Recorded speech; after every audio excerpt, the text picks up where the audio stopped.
What is up, everybody? I'm your host, Nicole Mendes on 10 Teams, 2 Rings, a Big 12 podcast on the Softball America Network. I am so pumped about this week. We have a great interview coming up, a lot of tea, a lot of gossip, but mostly just a really, really great coach who has done wonders for a program. And we're just going to talk about the lineup that has happened this past week, the upcoming lineup for the Big 12. I feel like this year it's going to be a big time shakeup, and it's just going to be really interesting seeing the dynamics of this new Big 12 for 2024. But without further ado, please welcome Nadia Taylor, the hitting coach for U of H softball. What's up, Nadia? What's going on? Thanks for What's having me going on this morning. on?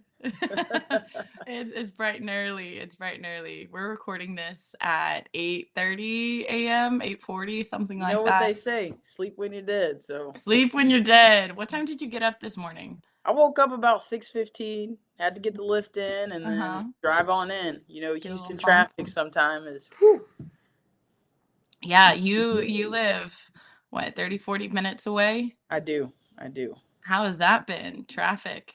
Honestly, I think more than anything, it's either if you leave early, you get here right on time. But if you leave later, the drive is like 36 minutes. So Yeah. it's kind of been cool just trying to figure it out.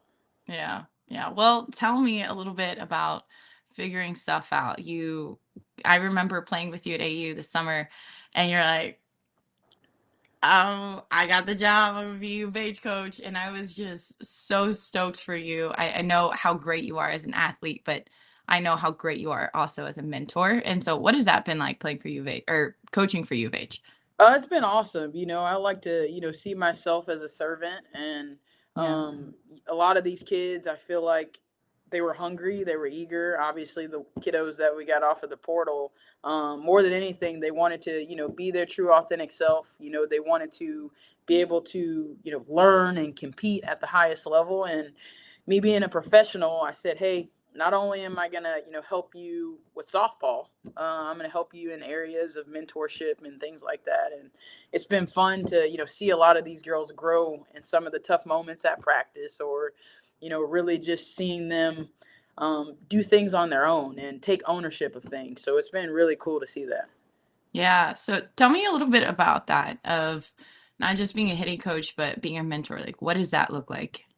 I think a lot of the things is really, I feel like as a athlete and, being in the realm of, wanting to compete at the highest level while also wanting to figure out things, really figure out the game, whether it be your swing, whether it be, defensive mechanics, whether it be IQ. I think kind of every day taking time out and really having a set plan on, hey, what are these girls need, what do they need, what are some of their strengths, what are some of their weaknesses, how can we include some of the mental performance, which I'm huge on, which I Yeah. feel like has allowed me to really continue to play the game at a high level. So it's been cool to really see what they need, kind of create individualized systems, because I feel like sometimes inadvertently sometimes we coach kids out of movement, and then we're trying to dial back and, put things in place. So it's been cool to really just, see how they move, see how they go about their business, and really just try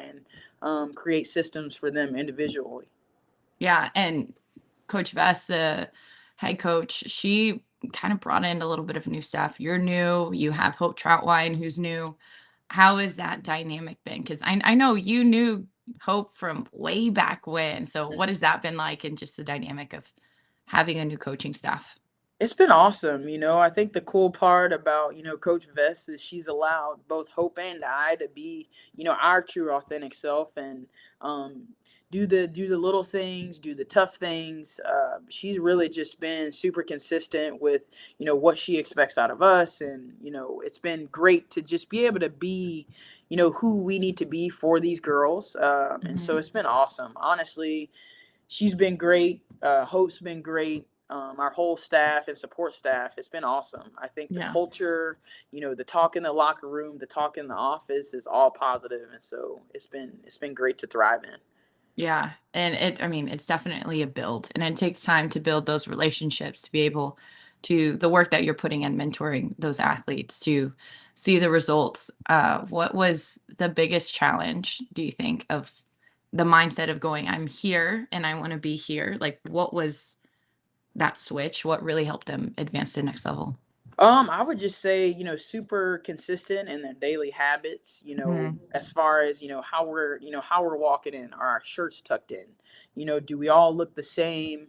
Are we all present? Are we right here, right now? Are we taking off reps? And so really just the awareness piece, to be honest with you. And it was interesting to kind of see those guys see like, hey, I'm not as aware or as present as I need to be in some of these moments, even in practice. So I think them taking on the consistency piece and the ownership piece of, what, like I took a rep off. And so, they make fun of me all the time because, I always talk about eating, but it's either, eat or get ate, and that's Eat that or get practice. ate. Eat or get ate, and that's at practice as well. And I think from a mental standpoint, they've done a great job of showing up consistently. And on the defensive piece or the offensive piece, them not knowing what to expect from me, because I kind of put them through chaos. I in the sense of something machine work at practice, whether it's we're working from 20 feet, whether we're working from 40 feet, whether I have 2 or 3 balls going in the machine at one time, or 4 or 5 drills going on at one time during defense. So, or crying babies, or sirens going off. Like, I mean, practice is crazy. But the cool part is they love it, they embrace Yeah. it. And again, Coach Vess, she's allowed me to kind of be my true authentic self, and it's been fun. I think the cool part is I ask them, I say, hey, what do you want? They say, we want championships. And I said, hey, I call it the promised land. How are we going to get to the promised land? And so Amen. constantly reminding those guys, like, we got to show up every day. There's not a day we Mhm. can take off. Yeah. Nadia, I love that.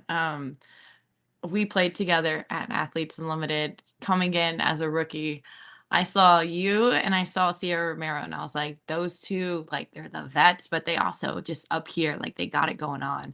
And I've just been so, so impressed. The more I've gotten to know you, of course, you're hilarious, but just that mental side of you is just so, like a well of knowledge. So your athletes are so lucky. Um, but the work that you guys have put in and day out has paid off a little bit. This past weekend, welcome to Big 12, U of H. Tell me a little bit about this weekend.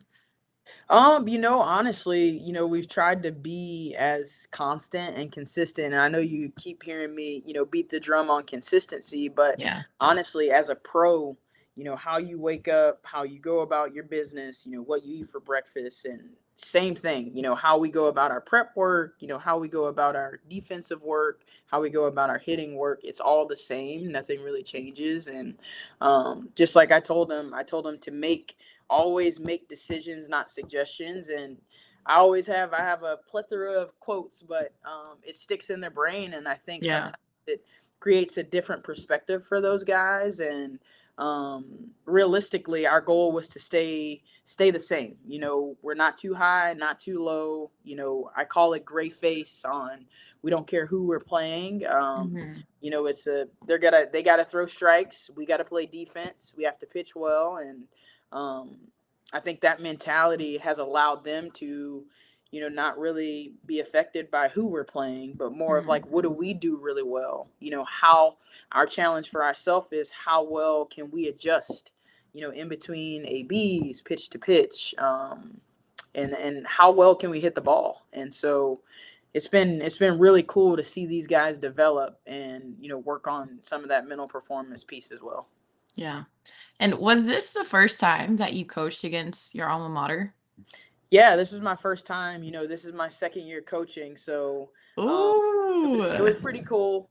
Coach White, and obviously Coach Singh and Zaleski and those guys. I've obviously been around the game, but it was really special.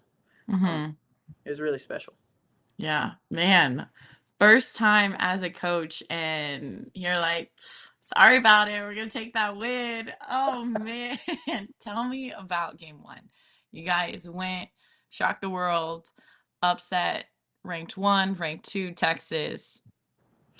As it's getting later in the games, what are your team's emotions? What are your emotions? Honestly, I tell them all the time, and expect to win.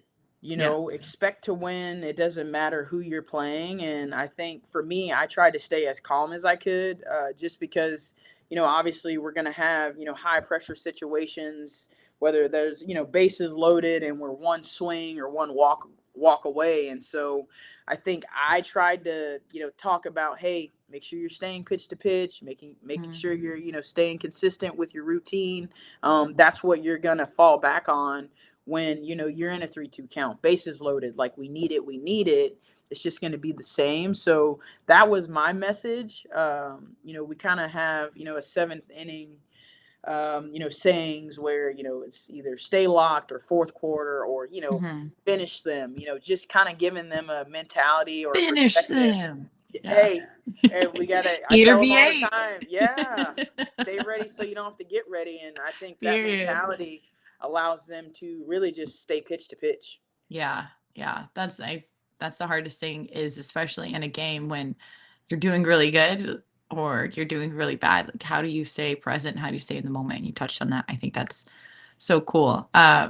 Give them a run for their money, game 3. That was just really great to see how competitive you guys were against Texas this series. Like, as a whole, it was competitive. There was a lot of really good pop from the bats. I bet you had to be proud. But um, as a coach, that's one side of you, but also you keep talking to as a professional. Are you going to play? I am. So I'll be Okay. playing AUX and AU champ season. So obviously I'm training and doing what I need to do for myself to make sure I'm Mhm. ready. Yeah, that's pretty cool. And I saw Hope Troutwine, the pitching coach, she posted on her Instagram the other day and she was throwing and saying like getting ready for season. Does she ever throw live at bats to you?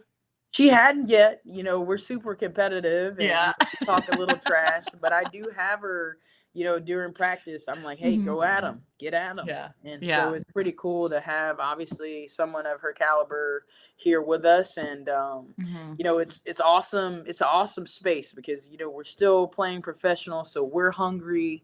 We're getting after it, and I think the athletes see that as well. Whether that's us running pole to pole before practice, they're like, okay, well, coach is getting after it. I guess we need to show up today. And so it's pretty Yeah. cool. It's a pretty cool space to be in.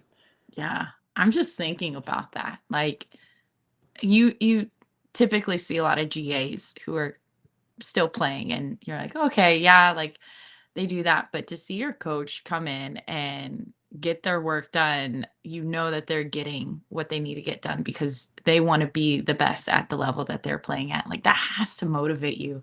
That is so cool just for your athletes to be able to see that because one, it's an example of it's not like you're doing it to show off. You're just doing it to get your work done, to be at that level whenever the time comes. But two, it's your work ethic. I remember seeing you and Danielle Gibson just coming in and just getting a ton of reps, and then you guys are like, got our work done. And you're in, you're out, you get business done as usual. And that was just so impressive. So I know what that looks like for you and for your athletes to be able to see that. That has to be just so great for them. So I think that's awesome. But looking forward to the rest of the Big 12. Um, what has Vest been like as the transition has been into the Big 12? What is y'all's preparation? Yeah, I mean, Vess has been, super consistent when it comes to, what she, wants in the program, what Hmm. she wants the culture to look like. And, I think the cool part is, she's allowed us to come in and, help be a part of that. And, Hmm. we've all been eager, the girls, they have the buy-in, the talk and, across the board has all been the same. And I think the special piece is now they're starting to see some of it come into fruition, and it's been awesome. They're Yeah. seeing some of the successes. They're able to work through the failures a lot easier. I think they're seeing really some of the failures, um, as experience, and I see the growth, and I think we all see the growth, and we know that we're going to continue to grow. Obviously we have practice today and this week, and we head up to Iowa State, but we know that every opponent is important. We know every game of every pitch is important, and every practice is important. And that's kind of our talk. That's our motto. Is stay super consistent. Stay with our habits. We're never too high. We're never too low. When things are good, awesome, we got to keep working. When things aren't going well and we don't get the result, continue to put in the work. And I think the girls, they kind of know that and they see that. If they're putting in extra work on their own, or whether we're doing our scouts and making sure we're not missing anything, it seems like everybody is wanting the one common goal. So it's been Mhm. nice. Yeah, I love that. So I'm a hitter, and I'm wanting to get better. I'm wanting to go, what is that one piece for you as a hitter, not just a hitting coach, but for you as a hitter? What is the one thing that you focus on whenever you're training that helps you stay pitch to pitch? Because it's not easy. It's so easy to get distracted, but it's not easy to stay present in the moment. What keeps you locked in pitch after pitch, day after day?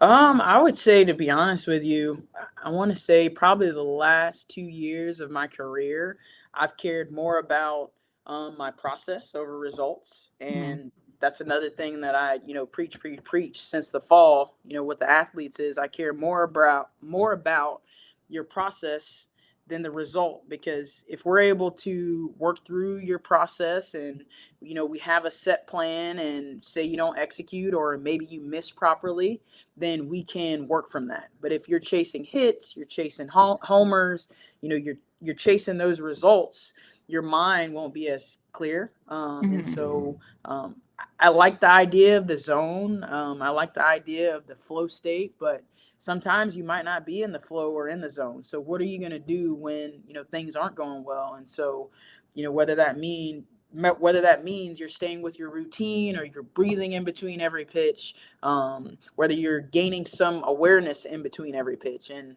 same thing when we're in practice. We do the same thing in practice, routine wise, as we do in the games. You'll always see the athletes take their breath before they get in the box. They're, whether they go to contact, whether they go to extension, whether Mhm. they go full swing, like those kind of things, whether they put their right foot in before their left foot. Um, Try and keep those things super consistent, because that's what you're going to fall back on when, you know, pressure is on. Yeah. Yeah. Um, there's a lot that goes into doing what you do. You talked about it. There's a lot of processes, there's a lot of consistency that you have to do. Um, and I think, again, I just want to reiterate how cool it is that you're able to be a really great coach and also a really great athlete. Talk to me about professional, because I know it, you know it, but maybe those who are listening, like they don't know too much about pro softball. Like, tell me a little bit about pro softball. Tell me about the process. Tell me about the prep. Yeah, I think just being a professional, it's more about like your daily habits. Kind of what I'm preaching to the girls now is like you have to stay super consistent. You have to do your off season work. Now for me, massages, body work, making sure I'm mobile. So your yogas, making sure like uh, you guys can laugh at me, but I have a nutritionist that I see every week, Oh, because to me yeah. the most important thing, as you get older, is what are you putting in your mouth? Are you putting real, Mhm. real foods in your mouth? And so it's been awesome for me to, see the value of, hey, maybe I'm thinking a little bit more clearly, if I'm putting these kind of things into my mouth. And so Mhm. I think my food and my preparation and, the yogas have honestly, transformed me to be obviously still in the game, but has also allowed me mentally to kind of get to, I say it all the time, like the next pitch or the next opportunity, with staying consistent. Mhm. Where in Houston do you do yoga? So I'm out in Kingwood. I'll do Swan Yoga out in Kingwood, and one of my old trainers from Texas, Danny, he works out of Katy, and he Mhm. does a lot of my body work and massages. So Mhm. while also having the university, helping out with Jake, he helps out with like needling and stuff like that. So it's been really nice just being able to have Yeah. all of the things that I need here. Yeah, yeah. I mean, sounds fantastic. All right, last question for me. You're an athlete, you're a professional, but I also know this other side of you. And rumor has it you're a part-time rapper. Do you have any raps that you could just like spout off a little bit? Like, can we see a little bit of Oh that? God! Listen, you guys will have to save that for another day. And my teammates, I'm sure my teammates probably wanted that question, but you got Nadia the professional, right? And then you got Nadia the professional in the summer, which obviously I'm not doing anything crazy, but Yeah. I like my teammates to laugh. I like them to, enjoy their time when they're around me, and so yeah, you guys will see that this summer. Little naughty. We love her. We love her. Well, Nadi, thank you so much for hopping on.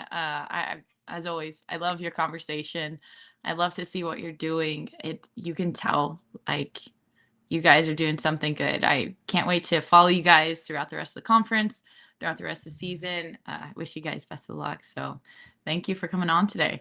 Thank you so much for having me, and I'm proud of you for what you're doing. Thanks, girl. I think I don't know. Sometimes, yeah, it'll Oh, do like the little hearts. You got to hold it for a minute. I don't know if yours will do it, but all right. the thought was there. The thought was there. Yeah. Uh, well, that was Nadia Taylor, the hitting coach for U of H. She is fantastic, incredible. Um, not just as a coach again, but as an athlete. I can't reiterate that enough. She is just incredible, incredible. And I think what she talks about is something that the elite teams, especially in the Big 12, they practice so, so well. And it is the ability to stay locked in pitch to pitch. It's easy whenever you're in practice and you're feeling it. And she was talking about that flow state, the zone. If you're in the flow state, if you're in the zone, it's easy to stay locked in. It's easy to be in the moment. But whenever you're not feeling it in that day, you're not feeling it at practice, you're not feeling it in the game. It's how do you be able to be consistent? What do you have to fall back on? And she was talking so much about routine. I think the best teams that I've talked to, whether it's the players or the coaches, they've always talked about doing the little things right and doing them consistently. It's not enough to do them sometimes or say that you want to do it, but actually having the accountability, the self accountability, the teammate accountability, the coach accountability to go, I'm going to do these little things and I'm going to be consistent at it. And that just takes you so, so far. Um, so moving on from that topic, that was a great talk. If you want to like it, if you want to save it, subscribe, you should, because that's a talk that you should go back and revisit and you should listen to because it's just a peek inside the mind of an elite athlete, a peek inside the mind of an incredible coach who's going to do great things to come. U of H is going to do great things to come. So I wanted to transition into the little bit of a score update on the Big 12. So this past weekend, Texas versus U of H. Texas won the series 2-1. U of H gave them two really tough games. Oklahoma versus Iowa State, they swept 3-0. At first game, the first game they won 4-1, but there was a 3-run home run that I don't know. The left fielder, or excuse me, the center fielder and the right fielder were running. The right fielder caught the ball and then she bumped into the center fielder. The ball flew out of her glove over the fence, and that was a 3-run home run.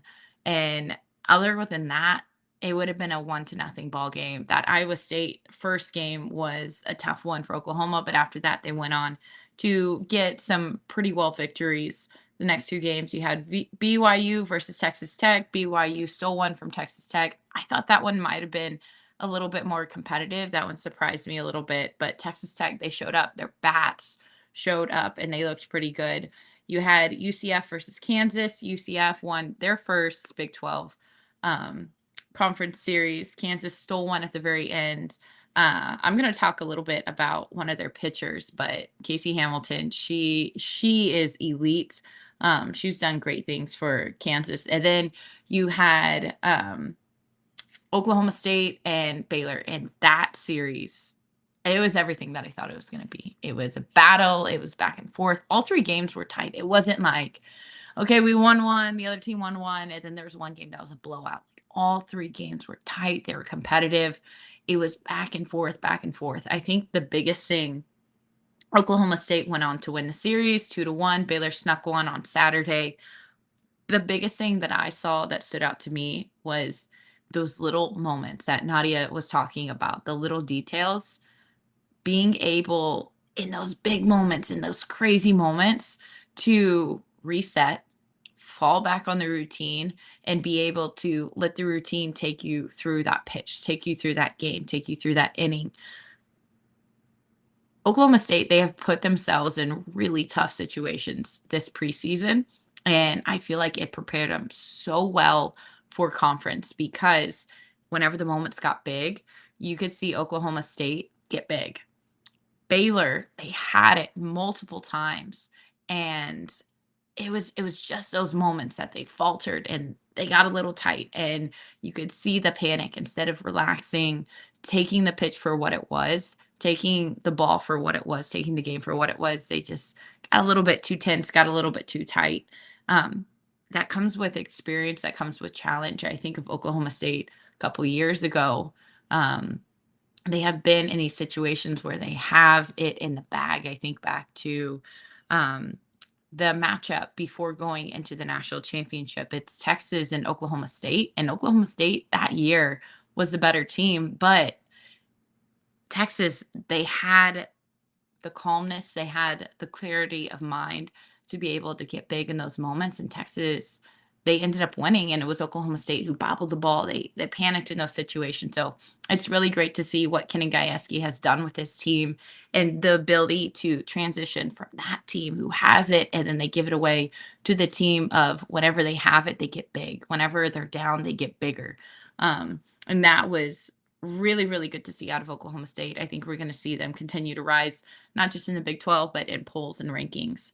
Oklahoma, the only team undefeated in this conference right now. Everybody else at least lost one game. It's gonna be chaos, I believe. I mean, this is my personal opinion, but I think it is going to be a heck of a year for the Big 12. There's gonna be upsets, there's gonna be games stolen. The biggest thing is whenever you get to play Texas, whenever you get to play Baylor, whenever you get to play Oklahoma, whenever you get to play Oklahoma State, every game is going to matter. And for them, because if you're Iowa State, if you're U of H, every time you play them, you're getting better and you're going up in the rankings, and you get those wins, you go up in the rankings. You get another one, you go up in the rankings.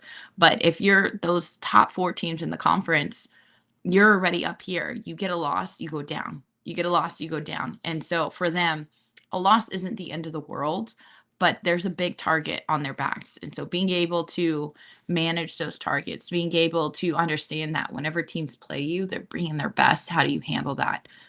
That's going to be a big thing in the Big 12. So upcoming games this weekend, you have Texas versus BYU. That's going to be at Austin. We have Oklahoma State versus UCF. That'll be at Stillwater. So two big home games for two big heavyweights in the Big 12.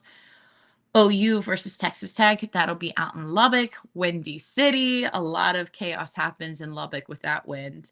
You have Kansas versus Baylor. That'll be at home for Kansas in Lawrence. And then you have Iowa State versus U of H. That'll be in Ames.